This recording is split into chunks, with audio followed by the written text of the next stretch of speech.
ಮತ್ತೊಂದು ವಿವಾದಕ್ಕೆ ಸಿಲುಕಿದ ದೈವಾರಾಧನೆಯ ಸಂಪ್ರದಾಯವನ್ನ ಮೀರಿ ನಡೀತಾ ರಿಷಬ್ ಶೆಟ್ಟಿ ಅವರ ಹರಕೆ ನೇಮೋತ್ಸವ. ದೈವ ನರ್ತಕ ಸಂಪ್ರದಾಯವನ್ನ ಮೀರಿ ವರ್ತಿಸಿದ ಬಗ್ಗೆ ಸದ್ಯ ಭಾರಿ ಚರ್ಚೆ ಆಗ್ತಾ ಇದೆ. ಕಾಂತಾರ ಚಾಪ್ಟರ್ 1 ಸಕ್ಸಸ್ನ ನಂತರ ಮಂಗಳೂರಿನಲ್ಲಿ ಹರಕೆಯನ್ನ ಒಪ್ಪಿಸಿದೆ ಚಿತ್ರತಂಡ. ಬಾರೇಬೈಲು ವಾರಾಜಿ ಪಂಜುರ್ಲಿ ದೇವಸ್ಥಾನದಲ್ಲಿ ಹರಕೆ ಕೋಲಾಯಿತು. ರಿಷಬ್ ಶೆಟ್ಟಿ ಹೊಂಬಾಳೆ ಫಿಲ್ಮ್ ವತಿಯಿಂದ ಹರಕೆ ನೇಮೋತ್ಸವ ನಡೆಯಿತು. ಈಗ ದೈವಾರಾಧಕರ ಕೋಪಕ್ಕೆ ಮತ್ತೊಮ್ಮೆ ರಿಷಬ್ ಹಾಗೂ ಚಿತ್ರತಂಡ ಗುರಿಯಾಯ್ತಾ ಅನ್ನುವಂತಹ ಪ್ರಶ್ನೆ. ರಿಷಬ್ ಶೆಟ್ಟಿ ಇತ್ತೀಚೆಗೆ ಮಂಗಳೂರಿನಲ್ಲಿ ಹರಕೆ ಕೋಲವನ್ನ ಮಾಡಿಸಿದ್ರು.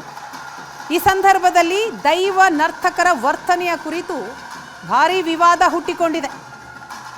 ಕಾಂತಾರ ಚಾಪ್ಟರ್ 1 ಸಿನಿಮಾ ರಿಲೀಸ್ ಬ್ಯುಸಿಯಲ್ಲಿದ್ದಂತಹ ಚಿತ್ರತಂಡ ಈಗ ಮಂಗಳೂರಿಗೆ ವಾಪಸ್ಸಾಗಿ ಹರಕೆಯ ಕೋಲವನ್ನು ನೆರವೇರಿಸಿದೆ. ಆ ಸಂದರ್ಭದಲ್ಲಿ ದೈವ ನರ್ತಕರ ವರ್ತನೆ, ರಿಷಬ್ ಶೆಟ್ಟಿ ಅವರ ಕಾಲಿಗೆ ನರ್ತಕರು ಬಿದ್ದಂಥದ್ದು, ಇದು ದೈವಾರಾಧಕರ ಕೋಪಕ್ಕೆ ಕಾರಣ ಆಗಿದೆ.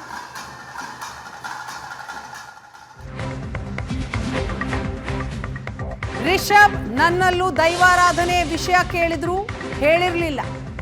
ರಿಷಬ್ ತೃಪ್ತಿಪಡಿಸಲು ದೈವಾರಾಧನೆ ಮಾರಿಕೊಂಡಿದ್ದಾರೆ. ಏಷ್ಯಾನೆಟ್ ಸುವರ್ಣ ನ್ಯೂಸ್ಗೆ ದೈವಾರಾಧಕ ತಮ್ಮಣ್ಣ ಶೆಟ್ಟಿ ಹೇಳಿಕೆ ಕೊಟ್ಟಿದ್ದಾರೆ.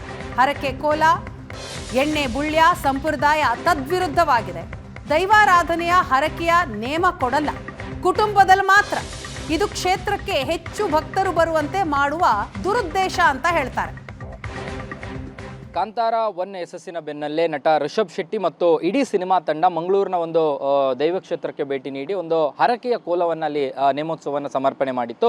ಈ ಸಂದರ್ಭದಲ್ಲಿ ಅಂದರೆ ಎಣ್ಣೆ ಬೂಲ್ಯ ಅನ್ನುವಂಥದ್ದು ಆರಂಭದ ಸಂದರ್ಭದಲ್ಲಿ ಎಣ್ಣೆ ಬೂಲ್ಯ ಕೊಡುವಂಥ ಏನು ಪದ್ಧತಿ ಏನಿದೆ, ಈ ವೇಳೆ ದೈವ ನರ್ತಕರೊಬ್ಬರು ಅಲ್ಲಿ ನಡೆದಂಥ ಕೆಲವೊಂದು ಘಟನೆಗಳೇನಿದೆ ಅದು ಬಹಳಷ್ಟು ಸಾರ್ವಜನಿಕವಾಗಿ ಆಕ್ರೋಶಕ್ಕೆ ಮತ್ತು ಅಸಮಾಧಾನಕ್ಕೆ ಕಾರಣ ಆಗಿದೆ. ಸ್ವತಃ ದೈವಾರಾಧಕರು ಕೂಡ ಈ ರೀತಿಯಾಗಿ ಒಬ್ಬ ದೈವ ನರ್ತಕ ಮಾಡಬಾರ್ದು ಅನ್ನುವಂಥ ಒಂದು ಆಕ್ಷೇಪಗಳನ್ನು ಎತ್ತಿರುವಂಥದ್ದು. ಹಾಗಾದರೆ ಅಲ್ಲಿ ಏನು ನಡೀತು ಮತ್ತು ಇದರ ಬಗ್ಗೆ ಇರುವಂಥ ಅಸಮಾಧಾನ ಆಕ್ಷೇಪಗಳೇನು ಅನ್ನುವಂಥದ್ದನ್ನ ಮಾತಾಡೋದಕ್ಕೆ ಸ್ವತಃ ದೈವಾರಾಧಕರಾಗಿರ್ತಕ್ಕಂಥ ತಮ್ಮಣ್ಣ ಶೆಟ್ಟಿ ಅವರು ಅವ್ರ ಜೊತೆ ಮಾತಾಡ್ತೀನಿ. ನೋಡಿ, ಅಲ್ಲಿ ಮೊನ್ನೆ ನಡೆದಂಥ ಹರಕೆಯ ಕೋಲ ಇರ್ಬೋದು, ಎಣ್ಣೆ ಬೂಲಿಯ ಇರ್ಬೋದು, ಆ ನಿಯಮಗಳು ಎಲ್ಲವೂ ದೈವಾರಾಧನೆಗೆ ತದ್ವಿರುದ್ಧವಾದಂಥ ವಿಚಾರವಾಗಿದೆ.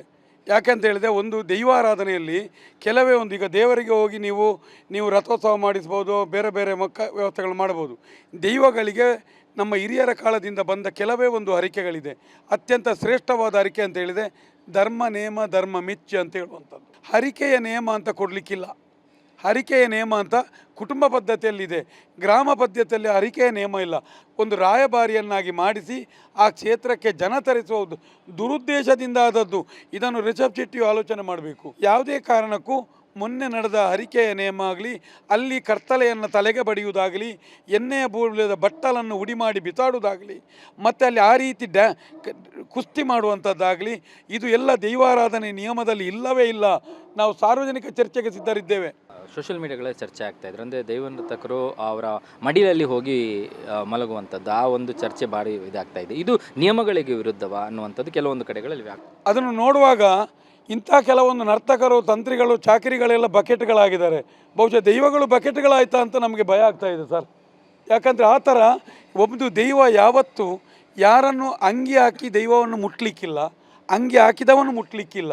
ದೈವ ಯಾವತ್ತು 1ನೇ ಗುತ್ತು 2ನೇ ಗುತ್ತು ಸಂಬಂಧಿತ ಗುರಿಕಾರನಲ್ಲಿ ಮಾತನಾಡುವುದಾಗಲಿ, ಬೂಲ್ಯ ಕೊಡುವುದು ಬಿಟ್ಟರೆ ನೇರ ಅವನ ಈ ತೊಡೆಯಲ್ಲಿ ಮಲಗುವುದು, ಅವನಿಗೆ ಮುತ್ತಿಕ್ಕುವುದು, ಅವನು ಇದು ಮಾಡುವುದು, ಇದೆಲ್ಲ ನಿಯಮಗಳು ಇಲ್ಲ. ಇವನ ರಿಷಬ್ ಶೆಟ್ಟಿಯನ್ನು ಇವರು